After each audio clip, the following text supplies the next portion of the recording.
How are you feeling? You got John Riggs here talking about the Sega Genesis games that came out in 1992. Now, even if you were on the Nintendo side during the console wars and then Super Nintendo came out in 91, you were familiar with the Genesis, it was already established, but you were Nintendo through and through. 1992 may have changed your mind. So many of the best games came out late in 92, enough so where even diehard Super Nintendo fans were like, oh, I should look into getting a Sega Genesis sometime real soon. Here are the games you were playing on the Sega Genesis back in 1992. You like the hat? They're back in stock. Well, for now anyway. Also got my homebrews and my oddly specific air fresheners. They're all available on my shop. Check out a link in the description below. Kicking the year off with Art Alive. This was the Sega Genesis answer to Mario Paint. And Mario Paint, it was not. It was bulky, it was clunky, it was something. I mean, it was a thing that you could do some things with, but not a terribly great experience. But if you loved Mario Paint or even just liked working with the, what was that? And tell me in the comments if you remember the name. I'm not going to bother looking it up. It was that kind of Windows art program, a little bit like this. I mean, the only kind of redeeming factor, if anything, was it was licensed by Sega. So when you painted your picture or whatever, you could put like Sega characters on your thing and have them walk around. I don't know. That's not really a game. Let's play a real game. Ooh, I love Back to the Future. Oh, not 3. Well, yeah, I remember renting this like once and not getting past the first level. You thought the double jump stage in Lion King was difficult. I can't even get past the first level in this game.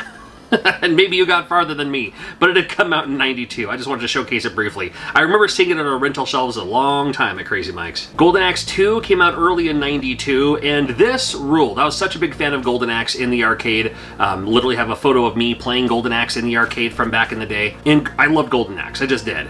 And Golden Axe 2, when it came out, I was like, oh, hey, cool, a sequel to this game I really like. It won't be as good. Turns out, I think it's better. Now, I have more nostalgia for the first Golden Axe, of course. But if you love Golden Axe, this one's the one to play, my friend. Same idea, same characters, you know, stay with the magic and all that too. And what I loved about this game is you get to choose how much magic you want to spend. Now, you don't have to use all your magic all at once. You can just do a little bit for now and then save the rest for later, or if you want to just use it all at once, you'll get a much more powerful technique. You know, of course, the 3 different characters have their own thing going on. Golden Axe 2, amazing game. You play Heavy Nova. This was an interesting rental, at least. It was clunky, but I liked the fact that you could play as just this robot thing. I thought it looked pretty cool, and you had nice big graphics and all that too. I mean, I wish it controlled better, but you were also literally a robot, so maybe you control exactly as you should control as a robot that can kind of hover and kick and punch and stuff like that. Yeah. Here we go. Sega Genesis in the United States was one of the few consoles that did anime games very well. Now, so often would a game like based on anime or something like that come out in the US, and they would change the graphics, change everything to make it more like grit and grimy and whatever. It's like, nah, just keep it anime, buddy. I didn't even know what anime was back in 1992. I mean, I knew what it was, I didn't know it had a name, whatever. So, Troubleshooter. That's what we're talking about. It's actually a very good shooter too. It has the 2 characters, but with your A button, you can pivot the person behind you to face either in front of you or behind you, which is going to come in handy as you play through this game. Sega Genesis, a lot of amazing shooters on this system. Troubleshooter was a great one. And again, I love the fact that it kept it anime through and through. So it just had that look to it, just had that style and that feel to it, and I loved it. Oh, any game that has this kind of like, you know, the arts on the wall kind of thing, I love it already. This is Alisia Dragon. I believe it's how you pronounce it. Alisia Dragon. Very cool game. Very cool game. It doesn't get enough love. It's definitely one of those, do I dare say hidden gems? I just did. Fun game though. Fun game. You have your little like, electro blast thingy that you can use, and you know, the more you don't use it and let it charge up a little bit more, the more it'll be a more powerful shot and you can use it longer. And you also have your dragon buddy, and you can actually swap out your dragon buddy as needed for when you need it. That's a pretty cool idea for this game. And it just looks cool. Fun game. I mean, I don't know what else I can say about it. I think it's pretty neat. Hey, another game with that stuff on the wall. Oh, man. Yeah, Double Dragon 3, the Rosetta Stone. And if you played this on the NES, different from the arcade. If you played the arcade, this one's more similar to the arcade for a worse reason. I mean, it's funny. I mean, I don't care for the arcade game barely at all, just because it was the first game I ever saw. With DLC in the arcade, you actually have to literally put in a quarter to learn how to do a jump kick, or put in a quarter for more health. Put in a quarter for more health, I get that. I mean, Gauntlet did that. But this was beyond that, where you actually go to the weapon shop, and you literally have to purchase things with more quarters. Now, this game, of course, you don't have quarters, but you do start out with a bunch of coins that you can use as needed So pretty cool on that note. On the other hand, this is still just a clunky kind of game here with Double Dragon 3, which is too bad because Double Dragon 1 was the best and Double Dragon 2 was even better. And then 3 is just like, oh, come on, man. Well, whatever. At least you can jump kick the guys off motorcycles. Wouldn't be a Double Dragon without jump kicking guys off motorcycles. I am an insane fan of Exile and always have been. I remember I was just fascinated by this game when I first played it on the Sega Genesis. Now, much later in life, I also played it on the TurboGrafx CD or the Turbo Duo, but I always come back to the Genesis one because that was the one I played first. I don't know what it is I loved about it. I liked the idea that it still had the kind of overhead. It looked RPG-ish, where you're talking to the townspeople and you're walking around the towns and all that too. But then the battle mode is that side-scrolling, slashy style game that I absolutely love. You know, sometimes these caves, buildings, mansions, whatever you happen to be, get kind of monotonous with the doors. Where it becomes like the door maze, where it's like, oh, which door do I go in? And you go in the wrong one. And you're just like, oh, come on. You know, don't do that to me. But I do like this game quite a bit. Love the soundtrack too. Super nostalgic for Exile. Absolutely love it. And came out in 1992. It was one of those games that I rented definitely more than once. A little more anime looking stuff here. All right. Rolling Thunder 2. Very happy to see this. I was a big fan of Rolling Thunder, the first one, in the arcade. The one by Tengen on the NES was okay. I mean, that was a pretty good port of it as far as, you know, NES to arcade goes. Or other way around, whatever. Not Double Dragon. Rolling Thunder 2, more of the same, and absolutely wonderful. And you can play as a girl in this one too. Starting to introduce a little bit more female characters. Can we get a little bit more of that back in the day? Well, there's a few. This was one of them. And Rolling Thunder, great. The whole, like, go inside the doors and, you know, get the better weapons and stuff like that too. Can't go wrong. Desert Strike, Return to the Gulf. That's right, now we're returning to the Gulf. Oh, no, maybe that's right. Gulf War was maybe more like 91, so maybe, I don't know. We didn't learn about it in history because it was happening in history when I was in high school. So this was a very cool idea. There was a few of these games. There's Desert Strike, there was Jungle Strike, there was a couple of other strikes. And I liked these games. They were perfect rentals for me because you could just kind of fly around, big map, blow stuff up off the ground. What's not to love? That's it sounds like the perfect game to me. Just flying around and blowing stuff up. Absolutely. Desert Strike, this is the one that came out in 1992. Very cool. Man, Kid Chameleon isn't as good of a game as I want it to be.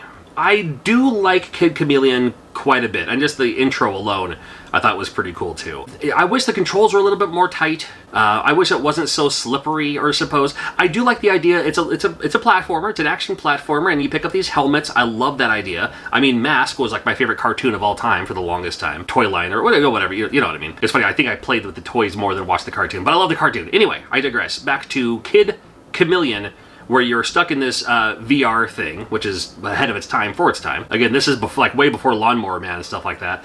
And that was the fun idea. This game is a lot longer of a game than you would think, too. I remember renting this a few times. I did end up eventually owning it, and I never beat it. And it wasn't until later in life where I finally got the Game Genie for the Genesis and just typed in, like, you know, like Infinite Lives or whatever it was. And I was like, man, this is a long game. It goes on forever.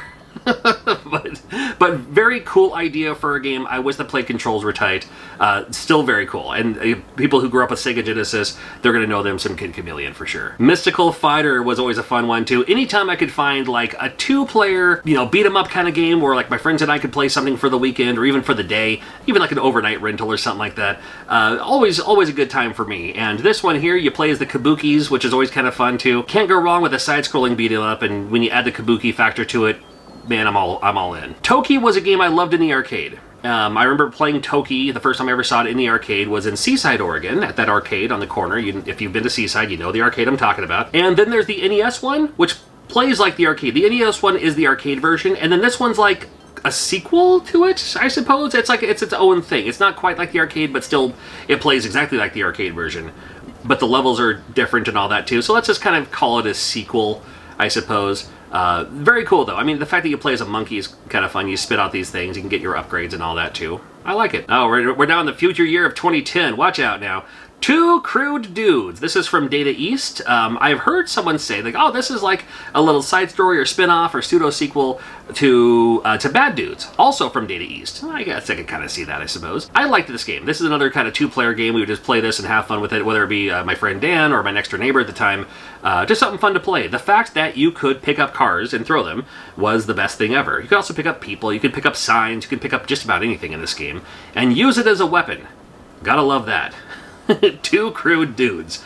I love it. Wonder Boy in Monster World. This one was great. This was that kind of side-scrolling. I loved the cartooniness of it. I loved the colors. I loved the music.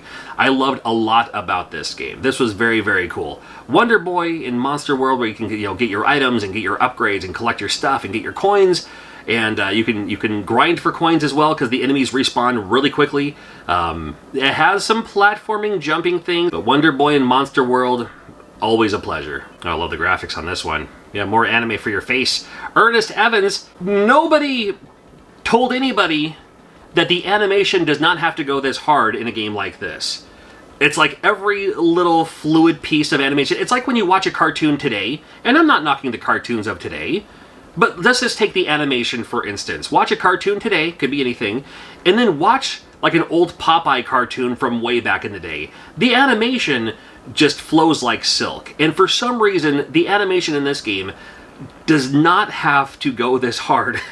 Like, we could have said, this game will be just as fun if it had like a 2-frame, 3-frame walking animation. But no, let's animate literally everything on this guy. Pretty neat game. Great soundtrack. You ever play the Valas games? Well, here's Sid of Valas. It was the SD Valas game that came out in Japan, but the Sid of Valas is what it was called when it came out here in the United States. And again, another one of those kind of anime-esque, is like, what is going on here? This is interesting. Playing some schoolgirl wearing the Sailor Fuku. Didn't know what that was back in the day either, but it's just another thing to see. And I was like, oh, interesting. Okay, this is a thing that Genesis has and Nintendo doesn't. Fighting Masters was an interesting one. I liked the concept of the different characters, and this was so Genesis for the time. The characters were like different beasts and stuff like that too. It wasn't just like dudes, but it was like, you could play as, here's Temu Audrey 2. Good enough. All right, Temu Audrey 2, here we go. But I liked the concept that you could play as these weird mythical monster beast things in a game called Fighting Masters. Fighting Masters, why not? Hey, Splatter House 2, very cool. Splatter House 1 was fantastic for the TurboGrafx 16 is what I usually played it on. And then now we have Splatter House 2 for the Sega Genesis, which more people could experience. That's what I liked about this, was because not a whole lot of people back then, especially back then, not a whole lot of people were into TurboGrafx 16. They just didn't have one, they didn't know about it, they didn't want one, whatever the case was. And I loved it. But the fact that I was like, when this game came out for the Genesis, I was like, oh, cool, finally people get to actually experience what Splatterhouse is. And Splatterhouse is fine. I'm not as gung-ho as most people, but I do like the fact that you can, it's called Splatterhouse. Who doesn't want to see stuff splatter? You gotta have the aliens, so it's not blood, so it's like ooze or whatever, ectoplasm? No, I wouldn't call it that. But it's something. It's definitely something. And Splatterhouse 2, it's a fun time. It's hard to put into words exactly how popular Looney Tunes still were in the early 90s. Where, people were still wearing the shirts, Marvin the Martian was super big, and the Tasmanian Devil was always popular. And then Tasmania got its own TV show back then. So we made a game called Tasmania. This Tasmania on the Sega Genesis, different from the Super Nintendo one. This one's more of a platformer. This one has its own vibe going on, very Genesis-like. The Super Nintendo one's more of like a racy type, whatever with the Mode 7 and all that. This one's more platformy for your Tasmania experience. Check it out, if you wish. I do like these graphics for this opening little cinematic here for Green Dog. That's right, Green Dog. Green Dog was more popular of a game than I thought it should have been. And why not? You could have promoted any game during the time. It would have been fine. I just remember seeing this one a lot more in magazines. I don't know why they were really pushing this game. It's not the worst game ever, but it's, Green Dog. It's like, hey, you're at the beach, but you can't go in the water because there's piranhas everywhere. And you have this weird hat, and, your build is like some surfer dude, and I don't know. It's Green Dog. It's Green Dog. All right. Predator 2, did you ever check out Predator 2? This one reminded me a bit of like Alien Syndrome, where you can like walk around the map and you have to, have to rescue the dudes, stuff like that too.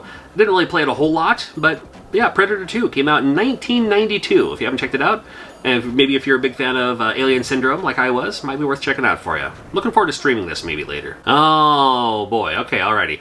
Superman, that's what this game is. This is Superman, this is from Sunsoft. Sunsoft, you probably know as one of the best NES companies. And they still had the DC license even on the Sega Genesis when it came to Superman. Would have liked to have seen a game like... I would have liked to have seen a Superman game made by Sunsoft on the NES. Didn't quite happen. Almost there. It was almost there. Didn't quite happen. This one, however, is decent. This one's okay. You know, it's Superman. I don't know. It's Superman. You can die. Well, not very super, are you? Hey, what about a biohazard battle? This one's kind of neat because you get to choose which bug you want to fly as. Other than that, it just becomes a great shooter. And I think it's a pretty decent shooter, too, because you got your little backup, too, and the different bugs are different things. You can pick up your different items and stuff like that. You have one button, which is auto-fire. I loved games that came equipped with auto-fire, so I didn't have to use, like, an auto-fire button.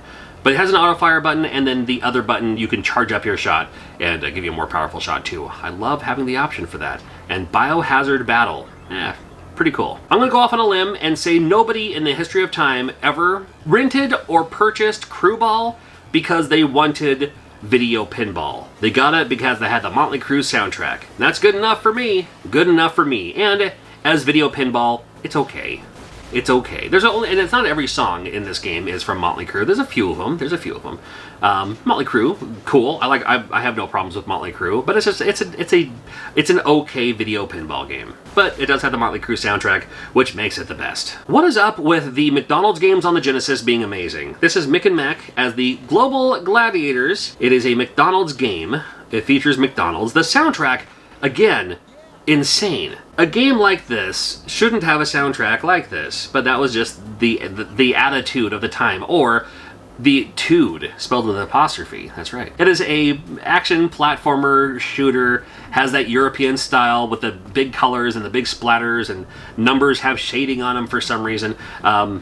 It's actually a pretty decent game. It might be worth checking out for you. Well, you know we're in November now because we have Sonic the Hedgehog 2. This is, in my opinion, the best Sonic the Hedgehog of the 2D Sonic the Hedgehog games.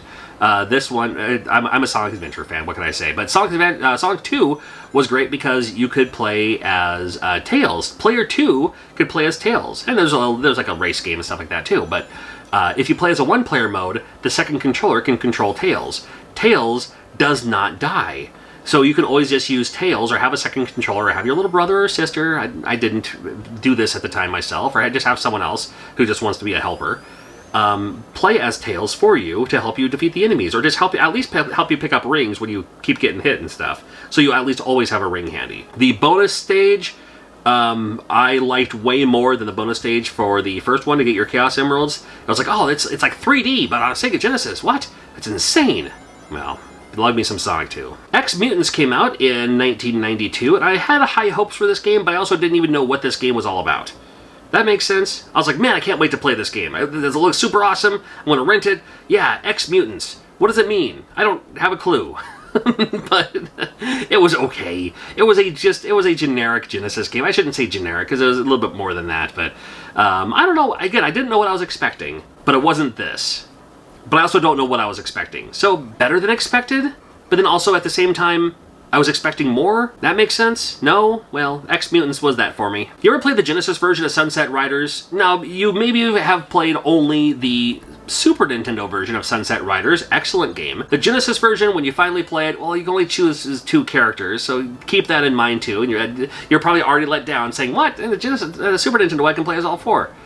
This one's this one? Well, and this one plays a little bit different. This one's not exactly the same. This one is a little bit different of a Sunset Riders than the Super Nintendo one, but still very much so in vain. And there are people who say that they prefer this one to the Super Nintendo version. Still 2 players simultaneous. I know the Super Nintendo one is more based on the arcade one, and this one is its own thing, but it's not really its own thing. It was the limitations. I don't know. I thought it was great. I love it. I suck at it, but I love it. Teenage Mutant Ninja Turtles, The Hyperstone Heist. Again, another one of those stories. It's another game from Konami. Another one of those stories where people who are pro-Genesis will say, oh, Hyperstone Heist, way better than Turtles in Time. Yeah, I think you're supposed to say that because you love Genesis and you don't want to admit that. Is it right or wrong? Not my place to say. Not my place. It's a great game, though. So if you have a Genesis, Hyperstone Heist, Absolutely worth checking out. Absolutely, absolutely worth checking out. I like it quite a bit. Do I like it more than Turtles in Time? No. However, I really like it. I'll talk about cool characters. Shakan the Forever Man. Shakan the Forever Man? Shakan the Forever Man? You know what's funny? I was speaking to Ed Annunziata. He was the guy who actually made Shakan the Forever Man, as well as Echo the Dolphin, as well as X-Men, as well as X-Men 2, all these other great games. And he told me what he thought it should have been pronounced. And I was like, well, he's the guy who made the game, so I'm going to listen to him. And I don't remember which pronunciation it was. Because it was a few years ago. Because we were talking about, I was asking him about the game, and I think the game's cool. I think it looks cool. I think it looks really cool, and I love the concept behind it. His games, for some reason, are super hard for me. They have that difficult factor, like Genesis difficult. And I think he said it was Shaken. I think that's what he said. But I think he was just making the game that he was told to make, so I'm not exactly sure. Very cool game, though. It dealt with alchemy, which I thought was a cool experience and idea. But man, it definitely looks cool. I just need to give it more time still. Oh boy, Streets of Rage 2 came out. I don't have to talk too much about this game, but yeah, 1992, Streets of Rage 2. This was the it factor. This was the one where I was like, you know what? I can't lie to myself anymore. Streets of Rage 2, Streets of Rage is head and shoulders better than Final Fight. And I love me some Final Fight, but after playing this, I was like, no, this is the best. This is now the new measuring stick. The music, amazing. Everything else, amazing. You can play as a wrestler. Anytime there's a video game where you can play as a wrestler, I'm playing as the wrestler. Streets of Rage 2. Don't need to talk about it more than that. Echo the Dolphin came out as well. Again, we were just talking about Ed Annunziata, the guy who made that. Also made Echo the Dolphin. And this was a completely different experience. This was like a cozy game before cozy games, or so you thought. Looks pretty cool. You can use your echolalia to, is that what it's called? Is that what it's called? When like a dolphin speaks? Is it? Echolocation, thank you. You use your echolocation to speak to the other dolphins, get some clues on what's going on, and then when the stuff happens and you're actually playing the real game, it's a lot harder of a game than you would think. At first I was like, oh cool, you get to play as a dolphin and swim around and stuff like that. That's the best idea ever. Super cozy game before cozy games even existed. And then it's totally not. But it's still an interesting experience. This is one of those games, man, I've never beaten it. I don't know a whole lot of people who have. If you have, more power to you. It's one I couldn't go through, but it's maybe that'll be on my backlog of games I'll go through eventually. How about that? And that's a whole lot of games that came out in 92. Didn't cover all of them in this video. I've also done this video for 1991 and other Genesis games, as well as like Super Nintendo years, NES years, even TurboGrafx 16 to an extent. I hope you're subscribed. We're gonna do more of these real soon.